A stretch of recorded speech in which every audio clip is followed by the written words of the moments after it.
Fala, meus queridos, nesse vídeo a gente vai falar sobre front-end e back-end no code. E seja muito bem-vindo, mais um vídeo aqui no canal. Muito prazer, se você não me conhece, Caio Calderari na área para mais um vídeo para vocês. E nesse vídeo aqui vai ser mais um bate-papo, sem muita estrutura, onde eu vou falar um pouco sobre alguns pensamentos que eu tenho tido recentemente, baseado em algumas conversas que eu tive com algumas pessoas e também percepções que eu venho tendo durante todos esses anos trabalhando com ferramentas no code e vendo alguns detalhes aqui e ali, e aí acabou tudo isso chegando em um pensamento que eu quero expor aqui para vocês. Eu acho que vai ser bem legal porque talvez você que está aí assistindo do outro lado já chegou a parar para pensar sobre isso, talvez não chegou a parar para pensar, mas vai ser uma reflexão interessante. Eu gostaria, caso você queira, que você participasse aqui nos comentários, deixando também um pouco das suas percepções, porque daí dessa forma a gente deixa essa troca aqui um pouco mais rica e é uma forma da gente conseguir se comunicar também. Bom, mas vamos ao ponto, né? Vamos ao assunto do vídeo. Front-end e back-end no code. Bom, vou explicar rapidamente para quem não é tão técnico, tá chegando agora de paraquedas no canal, tá entrando nesse universo no code, e aí depois a gente fala um pouquinho sobre essa percepção em específico. Então, falando rapidamente sobre front-end e back-end, o que são esses dois termos e o que isso significa? Bom, geralmente o front-end é a parte visual de uma aplicação. Quando a gente entra ali no site e a gente olha uma página web, uma aplicação, um produto digital, um aplicativo, tudo que a gente está vendo e a gente está interagindo, clicando, os botões, as imagens, os textos, o layout em si, toda essa parte consiste do front-end. É o front-end e existe no mundo da programação, no universo da programação tradicional, um profissional que inclusive leva esse nome, que é o front-end developer, ou desenvolvedor front-end, tá? Existe também, logicamente, o designer, que foi a pessoa que projetou toda a interface, a user interface, né, a UI, o que a gente chama, que foi esse designer, ou UX, UI designer, ou product designer, que desenvolveu visualmente, mas às vezes usando uma ferramenta de design, como por exemplo uma das mais utilizadas e famosas, o Figma. E depois que esse designer faz toda a interface, projeta tudo, ele passa para esse profissional no universo da programação tradicional, que seria o front-end developer, que vai fazer a construção do código para que você tenha toda essa parte de estrutura visual que o usuário vai interagir. Mas para que a aplicação funcione de fato, então vamos supor, quando você carrega a página, vem uma informação dinâmica, uma imagem que está hospedada em um banco de dados, um texto, um título, uma informação que está hospedada num back-end, aí é o outro profissional, né? É uma outra pessoa, em alguns casos, que vai cuidar dessa parte, que é o que a gente chama de back-end, né? Quando a gente clica num botão, quando tem um carregamento de uma lista de informações ali na página. Então, essas funções de ações lógicas e integração com banco de dados e APIs, elas estão, então, dentro do que a gente chama, que é uma parte separada da sua aplicação, que é o back-end, né? Então, seria a parte de trás da aplicação, que geralmente as pessoas não veem, né? Que é o código, são as lógicas, tudo que está acontecendo por baixo dos panos, por baixo do capô. Igual se a gente pegar um carro, parte de fora do carro ali seria o front-end, e quando a gente abre o capô do carro e a gente vê tudo aquilo lá, o motor e todas as engrenagens, isso seria o back-end. Traduzindo de uma forma mais simples aí para ficar claro. E também no universo da programação existe esse profissional também que leva esse nome, que é o back-end developer. Mas no mundo da programação existe também um outro profissional que ele é chamado de full stack developer. Já esse tipo de profissional, ele cuida tanto de front-end como de back-end, então é um profissional que atua mais de ponta a ponta, fazendo um pouco de cada parte, às vezes sendo um pouco mais especialista no front-end ou no back-end, mas geralmente esse profissional ele é mais generalista, ele cuida de tudo um pouco, sabe várias linguagens, tanto de back-end, né, de banco de dados, como também de front-end e de programação. E então existe essas duas separações, né? E aí qual que é o lance? Agora sim a gente começa a falar sobre o assunto de fato. Eu sei que eu dei uma volta, pode reclamar, fica à vontade, mas é importante explicar para quem ainda não tem familiaridade com todos os conceitos, e a gente recebe aqui diversos tipos de pessoas no canal, então eu gosto sempre de explicar e trazer o máximo de conhecimento possível. Então, o que acontece? No mundo da programação, a gente teria num time de desenvolvimento tradicional esses dois profissionais, o front-end e o back-end, né, os desenvolvedores front e back-end, ou um full stack, ou mais de um desenvolvedor, geralmente acaba tendo um par ou um trio, ou até times um pouco maiores, com diversos desenvolvedores, tanto mais generalistas como focados em linguagens específicas e em expertises específicas. E geralmente no universo da programação a gente tem também um designer ou vários designers. E aí, dentro da área de design especificamente, a gente também tem subdivisões. Não vou falar sobre todas, mas uma das mais clássicas aí é o UI e o UX designer, né? O User Interface Designer, que é quem faz a parte visual, e o UX designer, que pode também acabar fazendo a parte de interface visual, mas que acaba cuidando mais da experiência como um todo, né? E aí a gente tem também nesse contexto o cenário onde a gente tem o designer que ele é específico em UI, né, na interface, só no visual, e o que é focado em UX, e o que é meio híbrido, né, que trabalha um pouco de cada uma das coisas, ou o product designer, que daí já trabalha de uma forma um pouco mais de ponta a ponta, mas também com um olhar de produto. Enfim, suficiente de explicações sobre esse contexto. Se você já está familiar com isso, já está careca de saber. Se você não sabia, é uma informação legal. Mas se a gente parar para olhar o mercado no-code, qual que é o grande lance? Quando a gente vai para o mercado no-code, a gente tem um profissional, que é o cara que está usando a ferramenta, ou a mulher que está usando a ferramenta, né? Independente do sexo aí, quem está usando, a pessoa que está por trás dessa ferramenta, está utilizando essa ferramenta, o que a gente chama de no-coder, né? Ou no-code developer.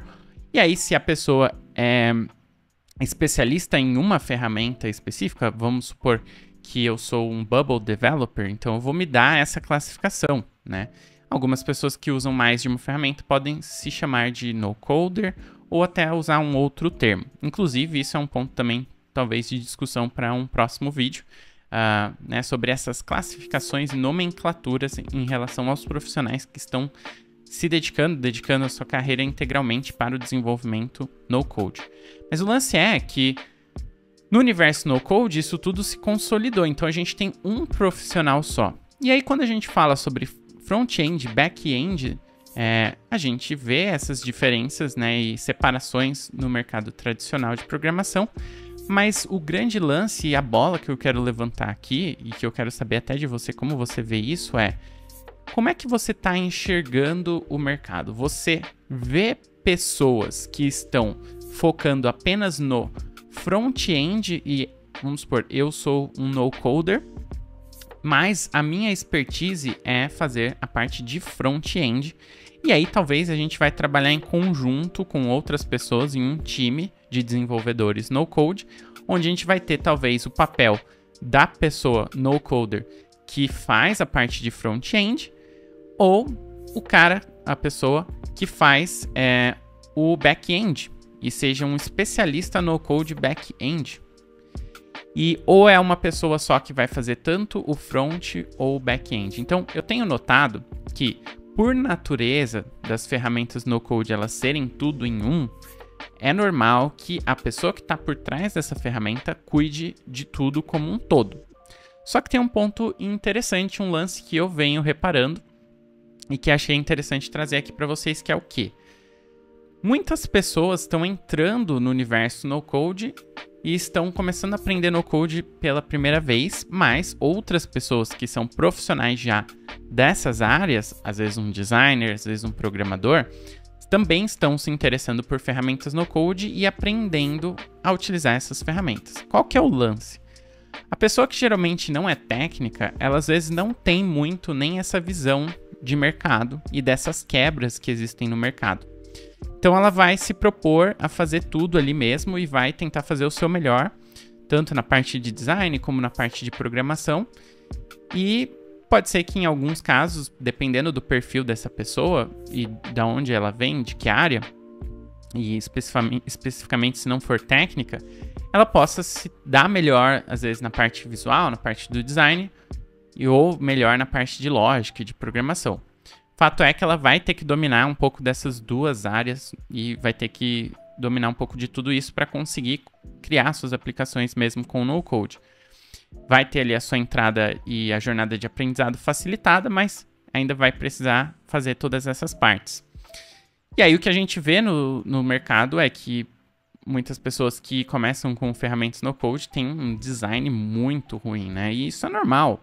Não estou culpando ninguém aqui, é super compreensível. A pessoa não tem habilidades de design e vai aprender a fazer ali o que ela consegue fazer, do jeito que ela consegue e entende o que é um bom design, como que tem que ser. Então, ok, mas o que a gente vê é que, às vezes, a maior parte das pessoas que fazem essa jornada, né, de aprendizado no code, elas vão construir layouts e aplicações que não são nem bonitas e, em muitos casos, também não são tão funcionais. Até aí tudo bem, compreensível.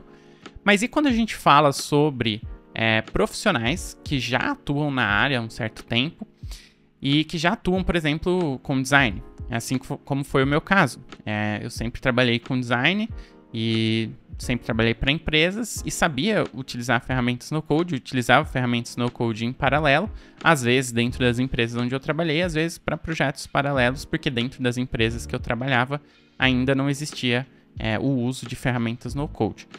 Então, a gente, quando vem de um background já técnico, seja um designer ou um programador que seja full stack ou back-end ou front-end, como que será que esse profissional ele vai se encaixar nesse contexto de ter que fazer tudo? O que eu venho notando é o seguinte, e aí você do outro lado aí compartilha também suas percepções, inclusive se você fez essa jornada, me deixa saber aí como é que foi para você. Vai ser bem legal saber um pouco disso também. Olhando na ótica de um designer transicionando para virar um no-coder, logicamente, fato que ele vai ter muito mais facilidade em fazer a parte visual, ou seja, o front-end dentro de ferramentas no-code, porque ele já está acostumado a mexer com ferramentas complexas como Figma, Photoshop, por exemplo, e outras. E esse conhecimento já de mexer em ferramentas mais complexas vai ser muito fácil de ser transicionado para dentro das ferramentas no-code, até porque a gente tem algumas coisas que são parecidas. Então ele vai ter a facilidade de trazer esse conhecimento que ele já tem para construir front-ends muito legais, estruturados, com design bacana e tudo mais. Então a gente tem um ganho muito grande em relação a um designer transicionando para se tornar um desenvolvedor no-code, tá?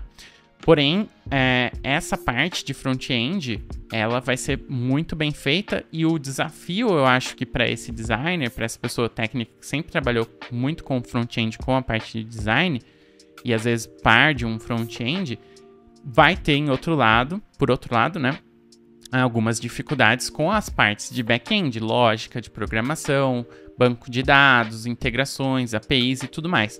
E tudo isso normal, né? Porque esse universo não era algo que fazia parte do cotidiano desse designer, dessa pessoa que estava fazendo aí, focando seus conhecimentos e sua expertise na parte de front-end. E o programador, né?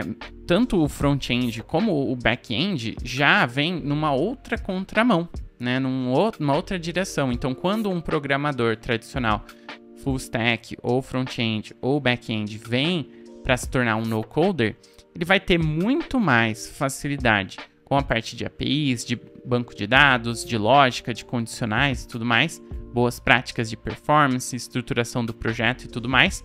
Porém, na parte de design, na parte de layout, mesmo o front-end vai ter um pouco de dificuldade, a não ser que esse front-end ele acabou estudando um pouco de UX, de UI, ele já tinha familiaridade um pouco com essa parte, então pode ser um caso à parte aí, mas mesmo o front-end mesmo, talvez ainda tenha um pouco de dificuldade, porque ele não, muitas vezes, foi o responsável por criar esses layouts que eram feitos por um designer. Mas, logicamente, que uma vez que ele entende ali a estruturação da ferramenta, ele vai ter um pouco mais de facilidade para aprender, né? Mas o fato é isso, né, que acontece. Então, designers têm uma facilidade muito grande de fazer interfaces muito bonitas, estruturar isso tudo muito bem, mas acabam tendo um pouco mais de dificuldade na parte de lógica, de banco de dados, de APIs, na parte de back-end mesmo.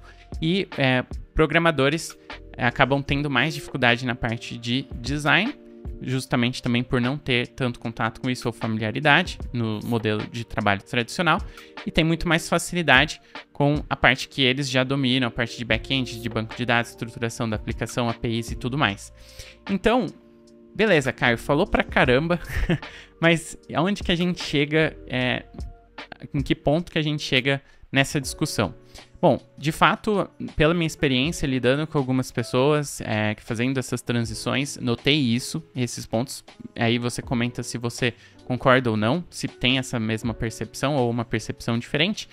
Mas qual que é o lance? Como hoje a gente ainda está no mercado ainda que é iniciante, por mais que a gente já tenha ferramentas no code há muitos anos, a gente ainda está caminhando, está evoluindo isso, né? E aí quando a gente começa a falar sobre no-code dentro de empresas, montando times de no-code, de desenvolvedores no-code ou agências montando times, então será que vai fazer sentido a gente começar a replicar também essas segmentações com desenvolvimento no-code? Então a gente ter, por exemplo, profissionais que são desenvolvedores no-code e que se intitulam como Front-End No-Code Developers, por exemplo, ou Back-End No-Code Developers. Não sei exatamente como ficaria o termo, mas será que faria sentido a gente separar isso? Ou até ter um designer barra front-end? Ou será que a gente tem um designer focado em construir com no-code, mas não necessariamente ele vai ser a pessoa que constrói o front-end dentro da aplicação, ou ele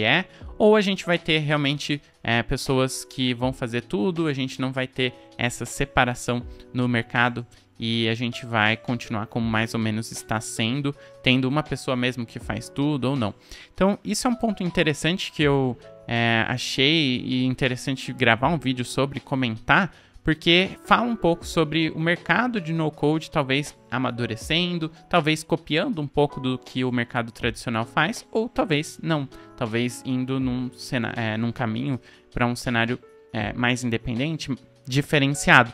Então, qual que é a sua opinião sobre isso? Me deixa saber aqui nos comentários se você quer entrar também nessa jornada de aprendizado no-code. Eu estou disponibilizando meus cursos de no-code de forma gratuita.